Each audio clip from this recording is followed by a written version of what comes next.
नमस्कार, आप देख रहे हैं न्यू राजस्थान धरा न्यूज। सबसे पहले नोटिफिकेशन के लिए चैनल को सब्सक्राइब अवश्य करें। अपील करता हूं, धन्यवाद देता हूं।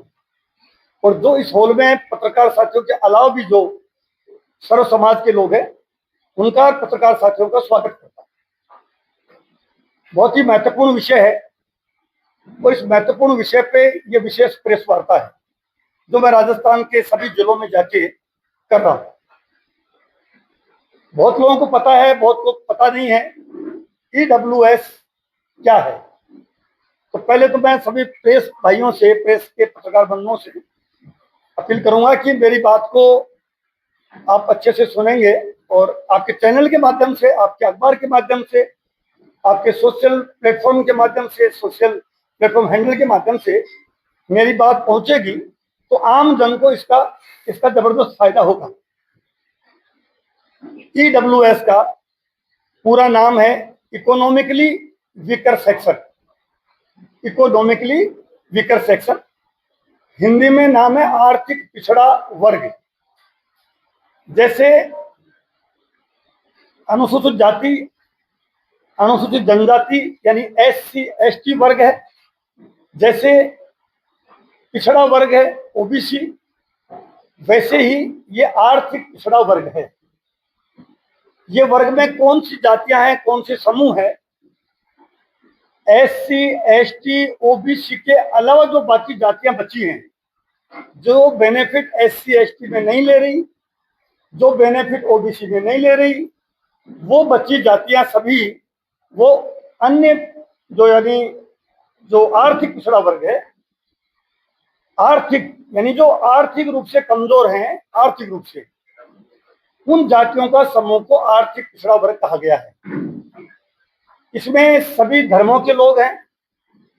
हिंदुओं का एक वर्ग है जो आर्थिक पिछड़ा वर्ग में आता है, जिसमें ब्राह्मण, राजपूत, वैश्य, जैन, कायस्थ, सिंधी, पंजाबी सहित बहुत सी जातियां राजस्थान की जो इस आर्थिक रूप से पिछड़ा वर्ग में है, या उनको सामान्य जाति, जनरल कास्ट भी कहा जाता है। हिंदू धर्म का या हिंदुओं में ये ऐसी जातियां, ये वर्ग जिनको अन्य पिछड़ा वर्ग में माना गया है। कई ऐसी जातियां OBC की हैं जो राजस्थान में तो OBC में है वो, जैसे विश्नोई राजस्थान में OBC में है, लेकिन केंद्र में वो सामान्य में है। मेरी बात दोबारा सुनिए, राजस्थान में तो विश्नोई OBC में है, लेकिन केंद्र में वो सामान्य में है। जैसे भरतपुर, धौलपुर के हमारे जाट समाज के भाई हैं, वो राजस्थान में तो OBC में है, लेकिन वो केंद्र में सामान्य में है। जैसे पटेल हैं, वो राजस्थान में तो OBC में है, लेकिन केंद्र में वो सामान्य में है। कहने का मतलब ऐसी पूरे देश में 671 जातियां हैं जो राज्य में तो OBC में है, स्टेट में, लेकिन सेंटर में वो सामान्य में है। हरियाणा के, यूपी के, दिल्ली के जाट समाज के हमारे भाई वो सामान्य में है। गुजरात के तमाम पटेल हैं, वो सामान्य में है। जो केंद्र की जो नौकरियां हैं, केंद्र के जो बेनिफिट्स हैं, उसमें उनको केंद्र की जो शेड्यूल है, 2 शेड्यूल हैं देश में। एक स्टेट का शेड्यूल है जो OBC में आता है, एक सेंटर का शेड्यूल है। जैसा मैंने कहा ना, स्टेट के शेड्यूल में विश्नोई OBC में है, लेकिन सेंट्रल का जो शेड्यूल है उसमें विश्नोई समाज के भाई हमारे वो सामान्य में आते हैं। तो ये शेड्यूल को समझना जरूरी है। जैसे SC में कोली जो है, कोली समाज जो है वो राजस्थान में SC में है, लेकिन गुजरात में वो OBC में। तो ऐसी बहुत सी जातियां स्टेट में अलग अलग जातियों का समूह है, वो अलग अलग वर्ग में है। आर्थिक पिछड़ा वर्ग में मैंने जैसा कहा, SC ST OBC के अलावा जो बची जातियां हैं उनको आर्थिक पिछड़ा वर्ग कहा जाता है। मुसलमान भाइयों में कौन से हैं सामान्य जाति में, बहुत लोगों को पता नहीं है। हमारे एक प्रतिनिधि के तौर पे यहाँ प्रेस कॉन्फ्रेंस में बैठे हमारे भाई शेख, सैयद, मुगल और पठान, ये जो मुसलमान भाई हैं, शेख, सैयद, मुगल, पठान इत्यादि, ये सामान्य जाति में आते हैं, यानी ईडब्ल्यूएस में आते हैं। जैन धर्म है, जैन भाई हमारे मैक्सिमम यानी कि मान लो कि करीब करीब 100% वो सामान्य जाति में आते हैं। ऐसे ही सिख भाई जो हमारे हैं, मैं धर्मों की सबकी बात बता रहा हूँ, सिख भाई भी 40% से ज्यादा वो सामान्य जाति में आते हैं। ये तो मैंने आपको आर्थिक पिछड़ा वर्ग का जो समूह कौन है वो आपको बताया। आर्थिक पिछड़ा वर्ग, इस समूह को आर्थिक आधार पे आरक्षण देने की पैरवी लंबे समय से देश में चली आ रही है। उसमें सभी जो बड़े नेता हैं देश के, उन्होंने भी इन ऐसी जाति जो ब्राह्मण तो है लेकिन गरीब है, राजपूत तो है लेकिन वो गरीब है, वैश्य तो है लेकिन वो गरीब है, कायस्थ तो है लेकिन वो गरीब है, तो गरीबी के आधार पे जिसकी आर्थिक स्थिति कमजोर है, उनको भी ऐसी व्यवस्था हो हमारे देश के संविधान में कि वो बराबरी में आके खड़ा हो जाए। बाबा साहब भीमराव अंबेडकर साहब ने जब SC ST सहित अन्य वर्गों के आरक्षण की जो पैरवी करके और जो संविधान में व्यवस्था इसीलिए दी कि ये सभी जातियां एक साथ देश की तरक्की कर सकें, और आपने देखा उसका परिणाम भी कि आपको देखने को मिल रहा है। उसी ढंग से आर्थिक रूप से जो कमजोर लोग हैं उनको व्यवस्था मिले, उनको प्रोटेक्शन सरकार देवे, उनको विशेष रिजर्वेशन देवे, जिससे वो पिछड़ गया आदमी वो बराबरी में आके खड़ा हो। सबसे पहले राजस्थान में, सबसे पहले मैं जो बात कर रहा हूं, दूसरी बात महत्वपूर्ण ये कर रहा हूं, मेरी बात करने से पहले वापस आ रहा हूं, ये जो मंच है ये न कांग्रेस का है और न बीजेपी का है, न किसी दल का है। ये आर्थिक पिछड़ा वर्ग जन जागृति मंच है। जन जागृति यानी हम अवेयरनेस कर रहे हैं कि क्या आर्थिक पिछड़ा वर्ग है, इसमें जो बेनिफिट हो रहा है वो कांग्रेस का या बीजेपी का नेता नहीं, हमारे सभी जो आर्थिक पिछड़ा वर्ग के भाई बहन हैं उनको बेनिफिट दिया जा रहा है। और बेनिफिट कैसे मिले, इसलिए ये मंच पे मैं भी जो आया हूँ वो कांग्रेस के नेता के तौर पे नहीं, मैं आर्थिक पिछड़ा वर्ग का एक सदस्य होने के नाते आपके बीच में आया हूँ। मंच पे जितने लोग बैठे हैं, इंदर सिंह जी भी जो इसीलिए आए हैं कि ये कई भाजपा कार्य समिति के सदस्य हैं, लेकिन ये आर्थिक पिछड़ा वर्ग के सदस्य हैं। हमारे पादावत जी हैं, आपका बशीर मोहम्मद साहब हैं, कल्पना भटनागर जी कायस्थ समाज से हैं, तो ये ब्राह्मण है मनोज शर्मा साहब, ऐसे करके ये जैन भी हैं पादावत जी। तो कहने का तात्पर्य, हम ये मंच शुद्ध रूप से गैर राजनीतिक मंच है और तभी हम बात कर पाएंगे हम, और ये बात सही भी कर रहे हैं, हमारी कोशिश भी है कि सब पार्टी के लोग, सब धर्मों के लोग, सब जाति के लोग जो आर्थिक पिछड़ा वर्ग की तरक्की चाहते हैं वो आके और अपनी अपनी बात अपने अपने तरीके से कहे। तो मैं वापस आ रहा हूं कि सबसे पहले देश में जो आर्थिक पिछड़ा वर्ग को आरक्षण दिया जाए वो हमारे प्रदेश के मुख्यमंत्री जो अशोक गहलोत जी हैं, उन्होंने ये शुरुआत करी जब उनका पहला कार्यकाल था 1998 से 2003। मैं जो फिगर बता रहा हूं इसको आप अपने अपने सोशल साइट्स पे, यूट्यूब पे या सर्च कर सकते हैं। आपकी मैं जो कह रहा हूं ये बात प्रामाणिक है कि नहीं। सबसे पहले अशोक गहलोत जी ने आर्थिक पिछड़ा वर्ग, जिसका मैंने बताया 14% आरक्षण देने की बात उन्होंने पहले कार्यकाल में की, विधानसभा में प्रस्ताव रखा, प्रस्ताव केंद्र सरकार को भेजा, ये की। उससे भी पहले जब मंडल आयोग की रिपोर्ट लागू हो रही थी, इसमें पार्लियामेंट में जब चर्चा हो रही थी मंडल आयोग के टाइम में, 89-90 की बात मैं कर रहा हूं, जब राजीव गांधी जी थे तब भी आर्थिक पिछड़ा वर्ग को आरक्षण देने की बात राजीव गांधी जी ने भी कही। नरसिम्हा राव जी जब बने उस टाइम में भी हुई। उसके बाद में मनमोहन सिंह जी के कार्यकाल में एक आयोग बना, SR सिन्हा आयोग, और वाजपेयी की सरकार के टाइम में वाजपेयी जी ने भी बात करी, और आते आते मोदी जी ने ये जो आरक्षण का जो 10% व्यवस्था की, ये मोदी जी की सरकार ने किया, मोदी जी ने किया। तो हम उन तमाम नेताओं को धन्यवाद देते हैं, स्वर्गीय हमारे पूर्व प्रधानमंत्री राजीव गांधी जी को, नरसिम्हा राव जी को, अटल बिहारी वाजपेयी जी को, डॉक्टर मनमोहन सिंह जी को और मोदी जी को, जिन्होंने आर्थिक पिछड़ा वर्ग को आरक्षण देने की वकालत की, प्रयास किए, और आर्थिक पिछड़ा वर्ग को 10%, हालांकि 14% अशोक गहलोत जी ने कही थी, तो हम अशोक गहलोत जी को धन्यवाद देंगे कि उस वक्त भी उन्होंने 14% आर्थिक पिछड़ों को आरक्षण देने की बात की। 14%। अब मैं जो बात आता हूं कि ये बातें हमेशा होती रही लेकिन क्रियान्वयन नहीं हो पाया। क्यों नहीं हो पाया? कि आर्थिक पिछड़ा वर्ग को आरक्षण देने की व्यवस्था संविधान में संशोधन के बिना संभव नहीं थी। इसलिए एक कमेटी बनी जिसका मैं नाम बता रहा हूं, मेजर जनरल SR सिन्हा आयोग। मनमोहन सिंह जी प्रधानमंत्री थे, उस कार्यकाल में ये कमीशन बना 2005 में।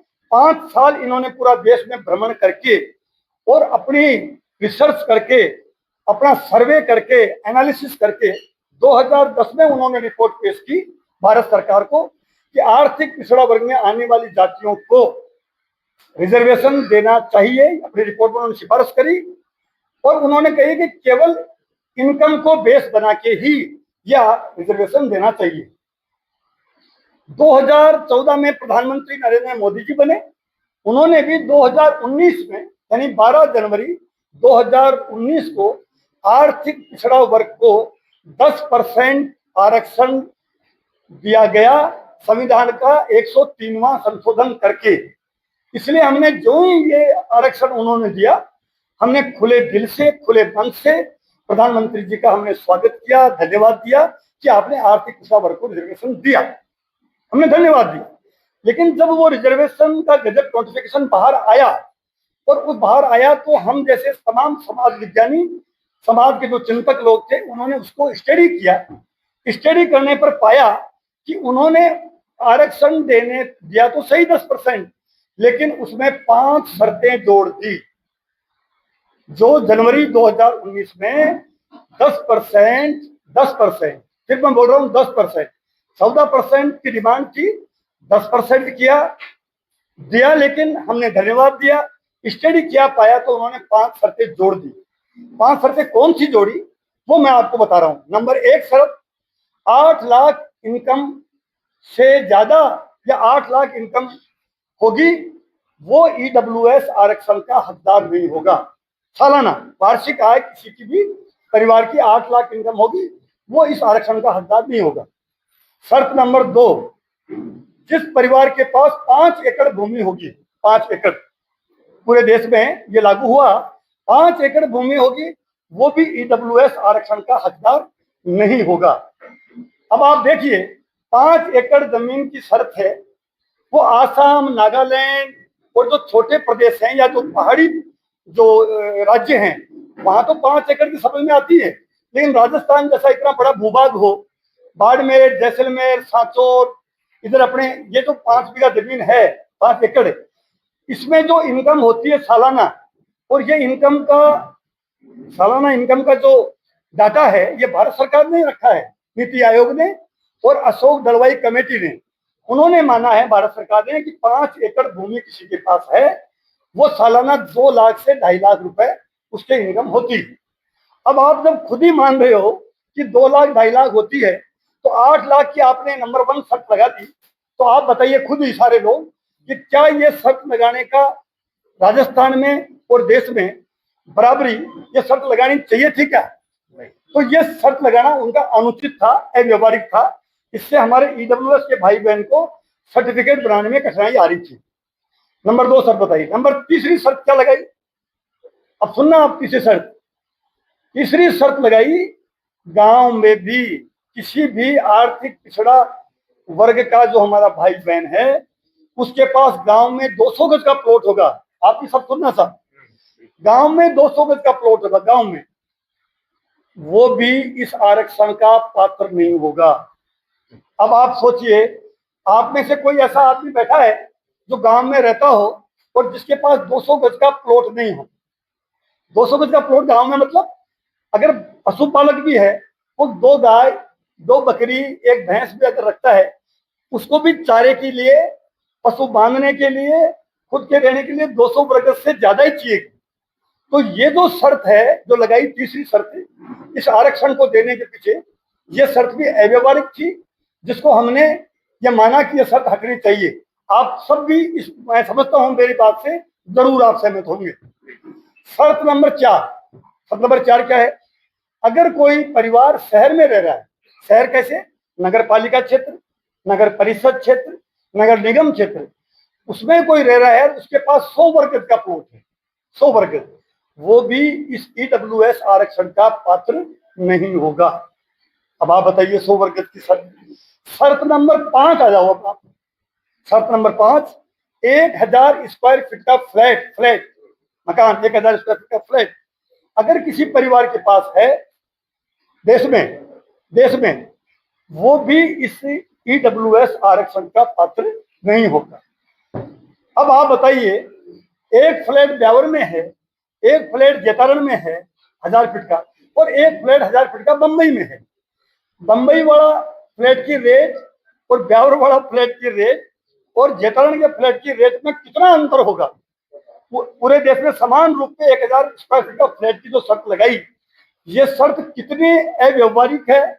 एक तरह से ये शर्त जो लगी, ये सारी शर्तें ऐसा महसूस हुआ कि एक हाथ से आरक्षण दिया गया तो दूसरे हाथ से आरक्षण ले लिया गया, ऐसा महसूस हुआ।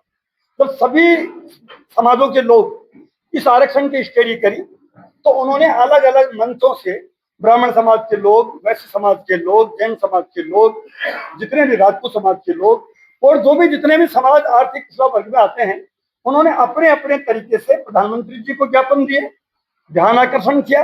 बीजेपी के कांग्रेस के तमाम नेताओं से मिले कि साहब ये आरक्षण जो दिया, ये आरक्षण देना न देना बराबर हो गया। उन्हीं ज्ञापन में से जब हमारी सरकार थी राजस्थान में, जब अशोक गहलोत जी मुख्यमंत्री थे, उनकी सरकार थी, तब वो ज्ञापन हमारे पास भी आया। उनमें से राजपूत समाज का एक प्रमुख संगठन छात्र प्रसाद फाउंडेशन, उन्होंने भी ज्ञापन दिया। ये सारे ज्ञापन इकट्ठे करके मैंने भी स्टडी करी, क्योंकि मैं सरकारी कर्मचारी रहा हूँ और सरकारी कर्मचारी यूनियन का मैं स्टेट का प्रेसिडेंट भी रहा हूँ। इस नाते मेरे को उस स्टडी करने में ज्यादा आसानी रही। तो मैंने भी पाया, मैंने देखा कि वास्तव में ये शर्तें इतनी जटिल है कि किसी भी ईडब्ल्यूएस वर्ग का साथी का सर्टिफिकेट, ईडब्ल्यूएस का जो सर्टिफिकेट है वो बनना बहुत मुश्किल था। अफसरों के चक्कर लगा रहा था। 5 एकड़ की सरहद, 200 वर्ग का प्लॉट, 100 वर्ग का प्लॉट, 1000 फीट का फ्लैट,